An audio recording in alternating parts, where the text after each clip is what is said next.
Assalamu alaikum wa rahmatullahi wa barakatuhu. Brothers and sisters in Islam, welcome to this podcast.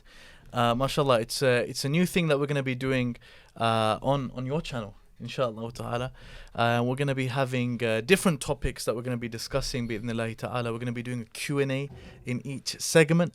We're going to have a history segment. We're going to have a current events segment. So this is going to be a podcast that's going to be recorded fortnightly, or it's going to be released fortnightly, inshallah ta'ala. So that's every 2 weeks, bi'idhnillahi ta'ala. And we're going to be discussing many different topics with myself, Musa Adnan, and my father, Ustad Adnan Rashid, inshallah. Now, you might be wondering, we've gone into this podcast just like that, quite sporadically. We haven't mentioned a title, and that's because we're in a dilemma. Do you want to tell them about the dilemma? The dilemma is we don't know what to call it, and we are still thinking. And the idea we came up with was throw it out to people and let them advise us on this. So please send your recommendations in the comments section without making it too long. It has to be 1 word or 2 words at max. And we want to call something, we want to call this podcast something. Let's say we can give you some ideas. For example, we were thinking of calling it Father and Son. Okay, the Father and Son But podcast. I feel like that name is too common and it's like too used and stuff. So we need a name that is going to make sense, make sense for the podcast. We've told you the type of stuff we're going to be discussing. And even in this podcast, we're going to get straight into it with some of those topics, inshallah. Yeah. This may not be long as the usual episode because this is like an introductory episode getting you guys into the podcast, inshallah ta'ala.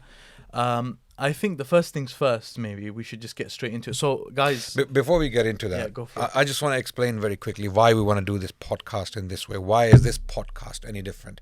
Yeah. This podcast is going to be different for the following reasons. Number one, it is a conversation predominantly between a father and his son. And this is to show the world that we, the Muslims, we can sit with each other as a family, father and son in particular, and discuss topics, discuss sensitive issues, discuss issues on history, for example, discuss topics of anything that's urgently required. We can talk about things that are happening out there, current events, for example, right? So you will see a father's perspective and you will see a son's perspective, and then we will talk our minds. We will speak as we think, inshallah. So the purpose of this podcast is to basically encourage people out there to talk to their parents, to talk to their children, and have these kind of conversations at home as well. And you will see that, inshallah, we will be discussing a lot of interesting content. We'll be discussing history, current events, anything urgently required that needs attention or comment. And we might be sharing historic objects, books, for example, book recommendations, things like academic questions, and even guests. We may have guests sometimes if we deem fit. And the podcast is going to be very dynamic. It's not going to be very planned. We want to keep it as natural as possible. A conversation between a father and son on different matters, different issues. In the future, we request from you to send us questions because we're going to have a Q&A session as well where people can ask questions and we will try to address them, inshallah ta'ala, maybe 3 to 4 to 5 questions depending on how much time we have. Okay, so we're going to keep it as dynamic, as exciting as possible, inshallah ta'ala. We'll do our best, and as we go along, inshallah, hopefully with the help of Allah and with your support, it is going to get better and better, inshallah. That's the intention, inshallah, definitely. So to leave you guys with something on that note, do leave it in the comment section down below. Any names, any suggestions for names, we will take them into account, inshallah ta'ala. And you never know, it could be the suggestion that you put forward that gets picked for the title of this podcast going forward, inshallah. So that's why you can see it says in the title, what should we call this podcast? We want to discuss history. Yes. We want to discuss history. Mm-hmm. We have a strong interest in history, and initially I thought it might be good to do it like a series, but I think we both decided that it would be a good idea to not do it like a series. So we're not going to be covering Islamic history in order, but rather what we're going to be doing is we're going to take points out, random points. Random points from history, questions of history, historic objects, historic, let's say, books, literature, you name it. So we may discuss anything to do with history because we have a very deep interest in history. Myself and my son Musa, I have my qualifications in history, alhamdulillah. Musa is also studying history, and we feel history is highly neglected. I have my qualifications also. Yes, you do, but you're still going through something at the moment. And once you qualify... I have my bachelor's. I've done my bachelor's. MashaAllah. So I have that. MashaAllah. Musa is a bachelor's historian. And in 1 year, I will be... married historian. Masters. So Masters. we will have the same, unless you start your PhD. Right. But I think... Why not? Why not PhD? We need to do PhDs. Muslims, we need to start thinking that way. We need intellectuals, we need teachers, we need professors, we need historians. Okay? Why do we allow others to teach our history to our children? Okay, there's nothing wrong with that. I'm not saying there's anything wrong with that. But we shouldn't complain when people misrepresent our history, if they do. And some people do. In some cases, people have done that. So if we master our own history, we start studying the Seljuks, the Ottomans, the Mughals, and the Ayyubids, and the Umayyads, and the Abbasids, and the libraries, and the philosophers, and the scientists, and the theologians, and scholars, and poets, and Al-Andalus, and Muslim history in the US or in the Muslims in America, for example, looking at Muslim slaves who were taken across the Atlantic. The list goes on and on and on. History is so big, it is so vast that one cannot possibly cover all of history in one lifetime. I don't think that's possible. But we, myself and Musa, we have a deep interest in history. So we'll be discussing topics to do with history to make this podcast dynamic, exciting, educational for everyone who's watching. So there will be something for everyone. Okay, there will be things for families, there will be things for individuals, for brothers, for sisters, for elderly, for people who have interest in literature and history. You will have something in this podcast, inshallah ta'ala. Okay, so what question of history do you want to discuss? Is there anything in your mind? Nothing specific at the moment. Recently, I think one thing that we can discuss maybe is to do with the early Islamic history. Okay. So because that's something I've been looking into recently. Bring it on. So we've been speaking about, for example, I've been looking into Khalid bin Walid, Ali radiallahu anhu, some of the events that happened involving the companions, etc. of the Prophet sallallahu alaihi wasallam. I've personally realized that one of the reasons why it's so important to look into this early period of Islamic history is because it actually gives you a lot of context as to, you know, the things that the companions were dealing with. Yes. Subhanallah, right? And you realize, for example, how, for example, some of the companions were human beings. Yes. Right? And you look at different benefits that you can extract, you know. Yes.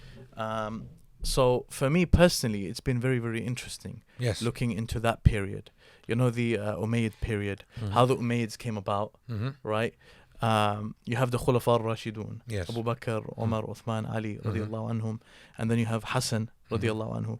They class him as amongst the Khulafa al-Rashidun, right? Yes. Because of the years, 40 years, the Prophet so he fits within those 40 years. Within the 40 years, exactly. That's right. Exactly. Radiallahu anhu. And then thereafter you have Muawiyah. That's right. It started with Muawiyah. I think actually this is a good place for us to go. Yeah. So perhaps many people don't know about this. Okay. So in Islam, you have the first Khulafa al-Rashidun that came. Yes. Okay. And as we mentioned, Abu Bakr was first, Umar radiallahu anhu, then Uthman, then Ali, then Hassan radiallahu anhu. After Hassan, we have Muawiyah. Yes. Up until Hassan, that caliphate is referred to as the Rashidun caliphate. That period is called the rightly guided period, or the period of the rightly guided successors of the Prophet sallallahu alaihi wasallam. Al-Khulafa al-Rashidun. Okay. Al-Khulafa al-Rashidin. Okay. So they are called the rightly, literally translated, rightly guided caliphs or rightly guided successors of the Prophet of Islam. Why are they called rightly guided? Because the Prophet ﷺ called them that. Okay. The Prophet ﷺ, in an authentic hadith narrated by Imam Ahmad, he said that after me, rightly guided khulafa or my successors who will be rightly guided, they will rule for 30 years. After me, they will rule for 30 years. And after that, there will be kingship. Okay? So it's 30 years, not 40. 30 years, yes. Okay. 30 years. Yeah. Okay. 40 is the Hijri. Oh, okay. Because the Prophet passed away in 11 Hijri. Okay. So up to the year 40, you have nearly 30 years. Okay, fine. So you have Abu Bakr who ruled for nearly 2 years.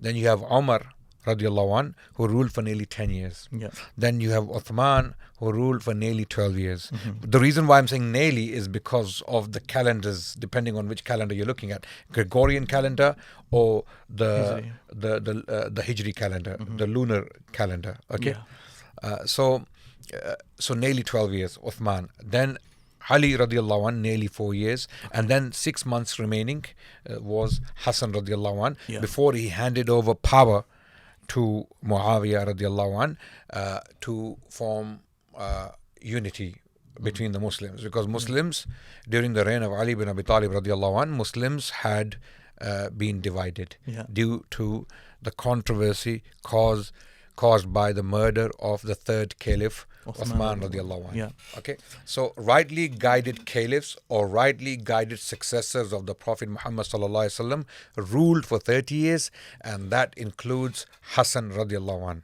So it should be 5, not 4. I mean, generally speaking, people say 4 people because 4, the number is very convenient.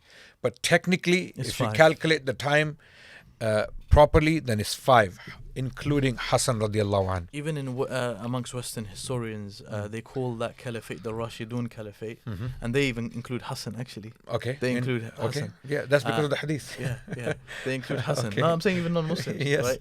And then thereafter, we have a new caliphate, which is called the Umayyad Caliphate. The Umayyad Dynasty, the Umayyad Caliphate. You can call it, I mean, this is what it was called. Yeah. Yes. The reason it's called the Umayyad Caliphate is because these are people that came from Banu Umayyah. So in Quraysh, you had different sub-clans, some famous ones, very, very big ones, or big ones, I should say, influential ones, were Banu Hashim, where the Prophet ﷺ was from. You have Banu Makhzum, Banu Makhzum, which Khalid bin Walid radiallahu anhu was from. Banu Adi. But they weren't as influential. Yes. Banu Adi was Umar radiallahu anhu one, but they were not as influential as some of the others. Yes. Right? So then you have, for example, the one we're talking about, Banu Umayyah, which Abu Sufyan was the leader of. Yes. And Abu Sufyan was very influential in Quraysh. So Muawiyah was the son of... He was actually the leader who was fighting the battles. Most battles were fought by him against the Prophet and his companions. So it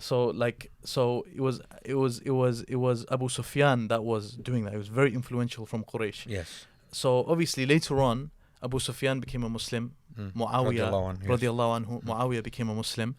And Muawiyah was the first Umayyad Caliphate. That's why it's called Umayyad, because they come from Banu Umayyah. Yes. And then after Muawiyah, we have a line of Umayyad Umayyad rulers who came from the same family. Yes. A huge line, yes. right?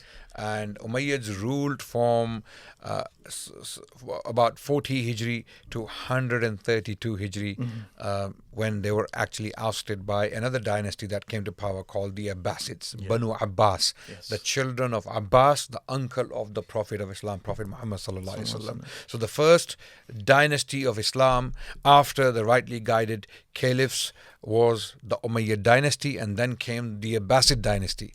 So Muawiyah radiallahu an was the first ruler of the Umayyad dynasty. Yes. And the first of the Abbasid was Saffah. As-Saffah. Yes. Right? And then it goes on until around what period? There was a period where the Abbasid Caliphate as well, it kind of lost its power, right? Yeah. And became... That was in the 3rd century Hijri. Yeah. So who was that caliph, would you say, where it became kind of, where they kind of lost their power? Al-Mutawakkil.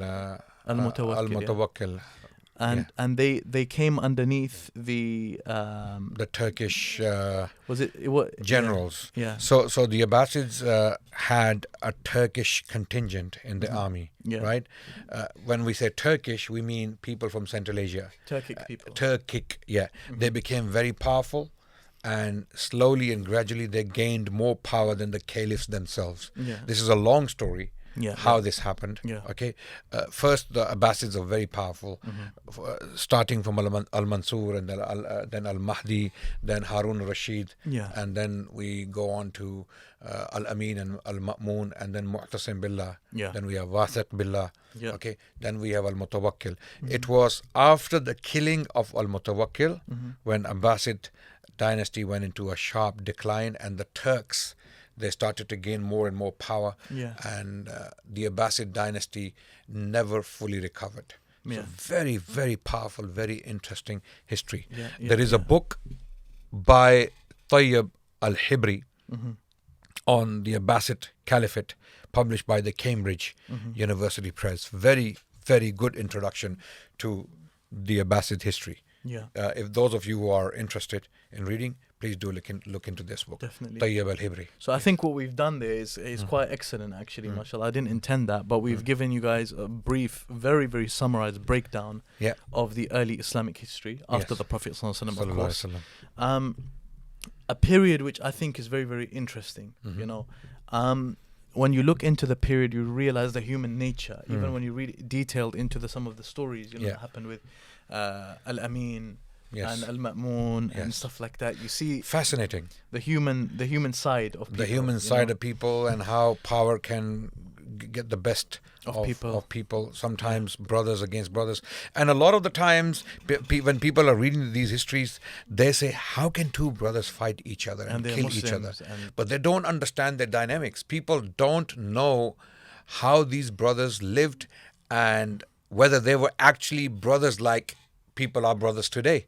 You know, two brothers living together in one household, they know each other, they see each other every day, they have attachment or a relationship. For example, you talk to each other, you have friendly discussions. These guys, they never grew up with each other. Yeah. They came from different mothers. They were like they lived in rivals. different provinces. They were rivals. Yeah. They were rivals. They were competitors for the throne. Right? So that's why they didn't see things like that. And plus, each and every single one of them had a state of his own. Right? They had their own state apparatus. They had their own political power, their militaries, their staff. Some of them had thousands of people working for them. Wow. Right? So they were like states within a state. Yeah. Right? Yeah. So when the father died, let's say the caliph, the amir, the sons would fight. They would fight it out. And anyone who is victorious will take the throne, basically. Whoever wins at the end, whoever. And this kind of continued for very long throughout the Muslim history, where sons fought each other after the father, the amir, the sultan died. So this is not something very, very extraordinary. Rather, if you study the dynamics and how they lived and what was expected of them, you will start to appreciate their situations and their decisions and what they did in lives. Not justifying their atrocities, of course. We don't do that. But why they ended up fighting each other, why dynasties ended up rising and declining, these things are very, very, nuanced. You can't just make black and white judgments. It reminds me of one of the issues that some people raise about within the field of anthropology, where they mention that the job of an anthropologist is to go and live within a people and to discover. And one of the criticisms that historians might mention is that this guy who's an outsider, when he goes to this village and he examines these people, how is he seeing them? Is he seeing them within themselves as an outsider? And this is a discussion. Is he seeing them from their own lens, or is he seeing them from his social lens? Exactly. Like his lens is also conditioned, right? And that's exactly what we do with history nowadays. Exactly. Right? We have our own lens. which is a mistake, Yeah, right? yeah. Where we look at we look at things. I mean, it can be beneficial at times, for sure. So we won't necessarily call it a mistake, but it's a thing where you don't realize that the way you're looking at this is with your 21st It's century conditioned. moral compass. Exactly. Right? It's conditioned. You're looking at Yeah. them, etc. Obviously, Islam is our moral compass, right? That's obviously a given. But we have to also look at these people for their surroundings as well, to understand what they were Exactly. thinking. Like, Exactly. This is what historians do. That's what Historians do their best to Yeah. study people, dynasties, civilizations in light of their own cultures, their own social conditionings, their own norms, rather than using our 21st century norms to judge them. And when we do that, it is called anachronism. Yeah. In history, it's called anachronism. It is a mistake. It is misjudgment. It is actually being unfair to past civilizations. Yeah, That's yeah. a very important thing to keep in mind. Yeah, for sure. So we've given you a brief summary of the Islamic, early Islamic history.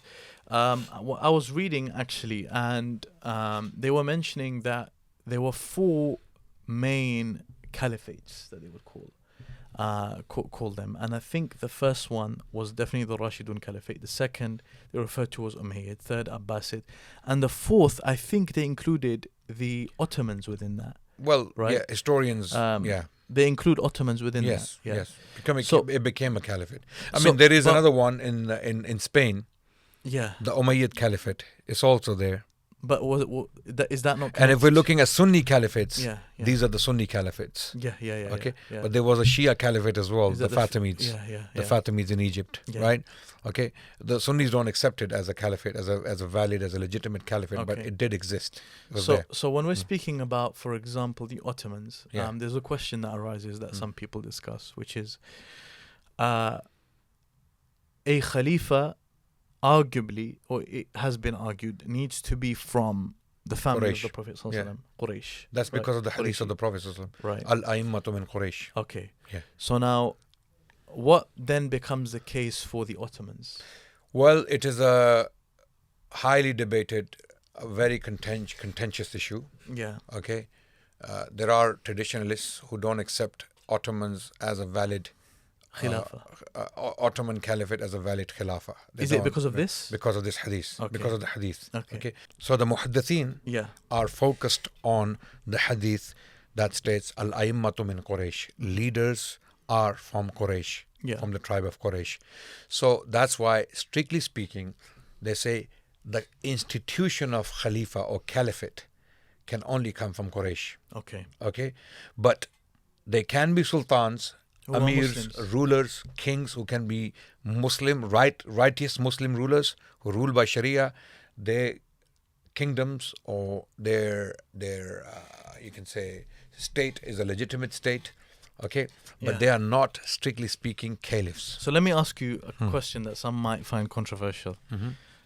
In your personal opinion, Okay, would you class the Ottoman Caliphate as a caliphate? no, You wouldn't. I don't know. You wouldn't. I So have you- the strict view. the traditionalist.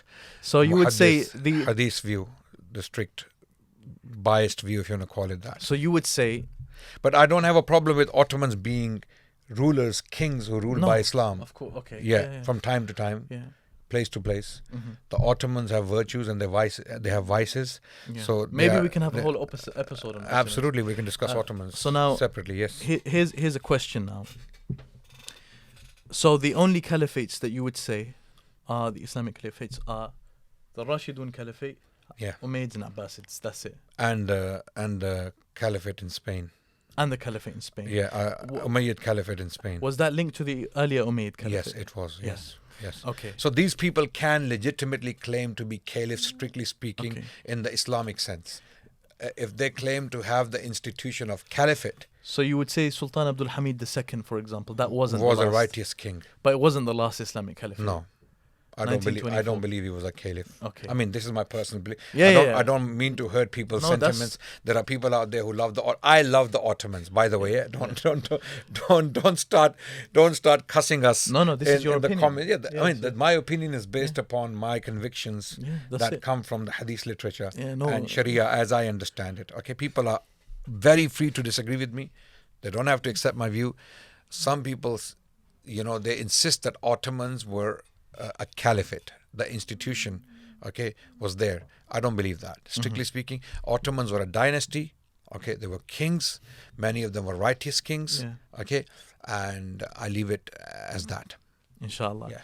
Okay, so what we're going to do now is we're going to conclude this episode, inshallah. On that note, inshallah, we're going to conclude this episode. And next episode, we can try to take questions. You can send your questions to us. Yeah. Okay. But this episode, please leave in the comment section your advice on the title of this podcast. The name of this podcast that we can use to put this podcast. I mean, it's going to go on, inshallah ta'ala, so long as Allah permits. Inshallah. And it will be uploaded every fortnightly, and inshallah suggest some good titles in the comment section. But the next episode, you can start sending your questions in the comment section that we can address. Inshallah ta'ala, we'll choose those questions and address them in the podcast. Definitely. So there will be a current events section, there will be a history section, and there will be a Q&A section, and then we can have other conversations in between to make the podcast very natural and dynamic. Inshallah. And brothers and sisters, jazakumullah khairan for watching. On that note, we'll see you very, very soon. Assalamu alaikum wa rahmatullahi wa barakatuh.